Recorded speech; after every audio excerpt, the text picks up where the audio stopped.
I thought I'd start out by talking about Moon. Uh, just a few words, but I think that guy had about 1,000 friends throughout the United States, and starting probably from guys like Frank Leahy from Notre Dame and Bud Wilkinson at Oklahoma down to the guy that sweeps the gym here and cuts the grass out in the field. Not that there's anything wrong with that, but he had a variety of friends, and they all loved him very much. And I think it's because he respected them in the same manner. He thought about it very much about everyone that he came into association with.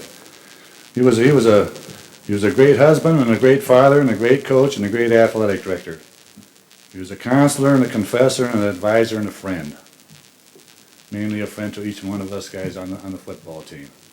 And I loved him very much myself. I think the best way to sum up Moon is to go back about 35 years or so and reminisce about some of the incidents of those times. Some of you guys, I'm going to use your names, and some I won't, some I'll forget, and some I won't. But one of the incidents that I remember more than anything else probably is our ball game that we went out to Omaha to play, and a lot of things happened out there that year. But to begin the game, we were standing on the sidelines, and the Omaha band was playing the national anthem, and I happened to be standing close to Moon, and he said, "Look at that flag." And there were several other guys standing around him also. And he repeated it again. He said, "Look at that flag." And pretty soon one of the guys said, "Yes, Moon, Old Glory in all her splendor." And Moon said, "No, no, no, no, not Old Glory, not the United States flag. I'm talking about that blue and white St. Ambrose flag over there." And he meant it. I think he might have thought more of the United States flag, but that day he was all wound up and he said, "I mean that St. Ambrose flag." And in the same game, we're talking about Jack Mooney here, who was a great athlete. But in that particular game, they kicked off the ball to St. Ambrose, and Jack Mooney caught the ball in the end zone. And he took about 10 steps up the field, and there were a couple of guys running at him this way, so he broke to his right and goes to the sideline over here, and there's about 3 more guys coming there. Hell, he reversed his field and came all the way back over here. And finally, he saw an opening, bing, 103 yards for a touchdown. 7 seconds to go on the clock. He ran 150 yards. I don't know when they started that clock. But he was pretty nifty. And then Moon, every Monday at the KSC's club, they still have it, Monday Morning Quarterback Club. All the coaches in the area would be asked to come and say a few words about the week's preceding game and the upcoming game. Jim Fox did this 500 times probably. But Moon got in there, and I'll be darned, I happened to be invited to go along with him. And they asked Moon about, what about that team out in Omaha? He said, "I'll tell you one thing, there's always a competition about who's the best coach around here." He said, "My kid caught the ball in the end zone. He took 5 or 6 steps up the field, went to his right, broke back to his left, reversed the field 2 or 3 times. Now he's got him 2 or 3 times going across the field. And then broke on the open and went 103 yards. He said, "I just want you guys to know, Fox and the rest of you, I coached that kid every step of the way." All right? All right, I want to close now, I think, because I've been up here too long, and I thought I double dribbled myself by now. But I want to say a few more things. This is some phrases that we've heard 100 times a year. I want to bring it back to you guys. Did you ever hear a guy yell, "Keep your head up," or "Bring up your right leg"? Boy, everybody had right legs, and 3 of them, and they were all bringing them up. Then another, this is to come back to Moon. This is the guy I was supposed to be talking about, not you guys. But then he would say, "Damn, damn, damn, Leo, did you see that?" Now, it could mean one of 2 things. It all depends on the inflection of your voice. "Damn, damn, damn, Leo, did you see that?" Or "Damn, damn, Leo, did you see that?" But we heard that 100,000 times. "Did you see that, Leo?" Leo saw it, and we ran because of it too. Then I used the phrase, "catch the far end of the ball." And then Monday night practice was always our light day. We played a lot of games on Sundays, so Monday night Moon would take it easy on us guys. But he would start out and say, "It's going to be 4 50s and 100 and in." Well, 4 50s going, nothing's happened. He said, "Oh, I meant 6 50s and 100 and go in." Nothing still happened. 8 50s and 100, you're going in. Pretty soon there's guys I won't name over to the sideline up chucking their cookies. And the Moon used to always get a big kick out of that. He'd say, "All right, does it taste as good coming up as it went going down last night? That's fine. Enjoy yourself. Do it again next week." But this might be a little bit sacrilegious for me to say this, but I'm going to say it anyway, Father. I don't mean it as such, but I think that I know that Moon Mullins is in heaven. I really believe that he's in heaven. We didn't mention Jim O'Connor or Leo Deutsch. They both left us also. But I think that they're all in heaven with Mary and Donna and a bunch of the other guys that we knew around here. And I'm waiting for one of those phrases or two of those phrases one more time. When it's my time to check out, I want to hear when I'm going to get that St. Pete the Limp Lake to get through that pearly gate. I want to hear him yell, "Hey, Luke, keep your head up. Bring your right leg up and get in here with us." Okay, thanks very much.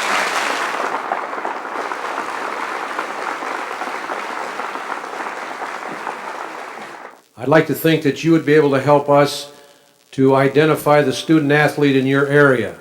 We know we can't compete with Notre Dame or Michigan or Iowa, but we can compete with quite a few other people for a good education and for a good football program.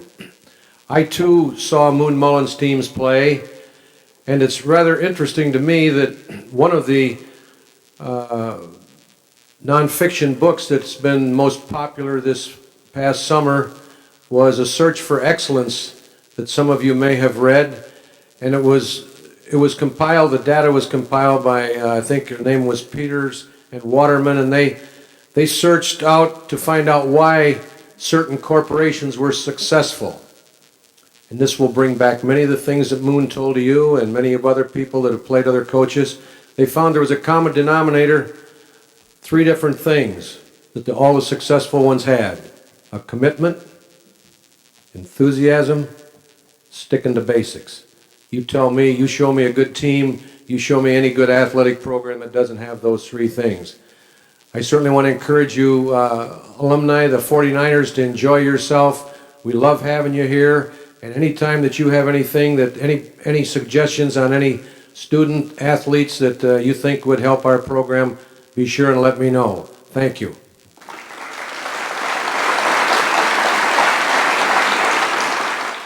I would like to say this: it's a great honor to be the football coach at St. Ambrose College and to try and bring back some of the past of the 49s, the 30s, the 50s, and bring back a little bit of football tradition, because believe it or not, I still think football is still very much of the college campus. I still think that there's a great deal to learn from it.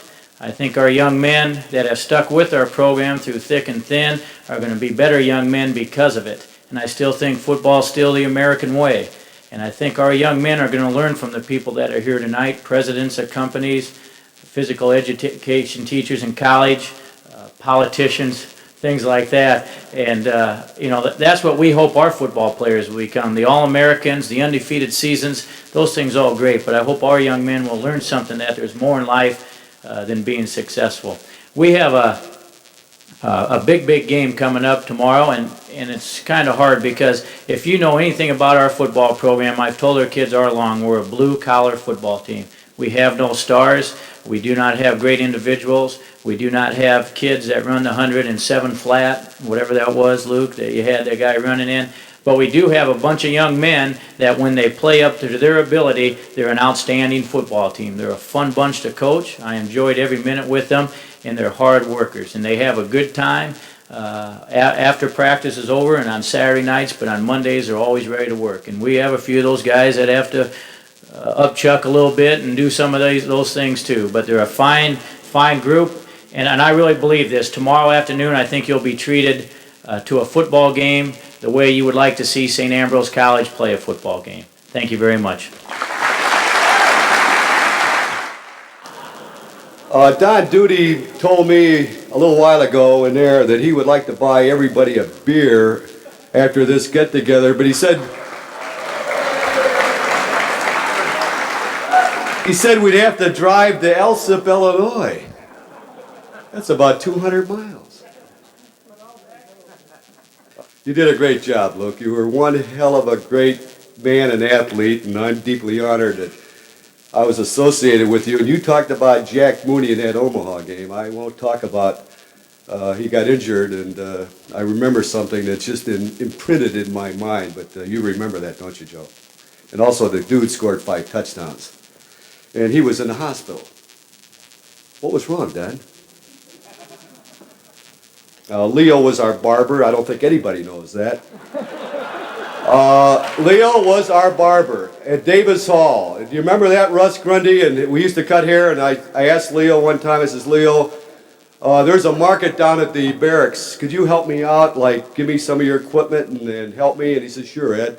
He says, it's easy. All you do is put those adjustments on that clipper, Ed, and just go ahead and start, and you'll never bother anybody. Do you remember Bill Schwartzbach? He was my first victim. I absolutely brutalized his hair. I had to get money to get him to the barber to see if he could correct it. He has still not talked to me since.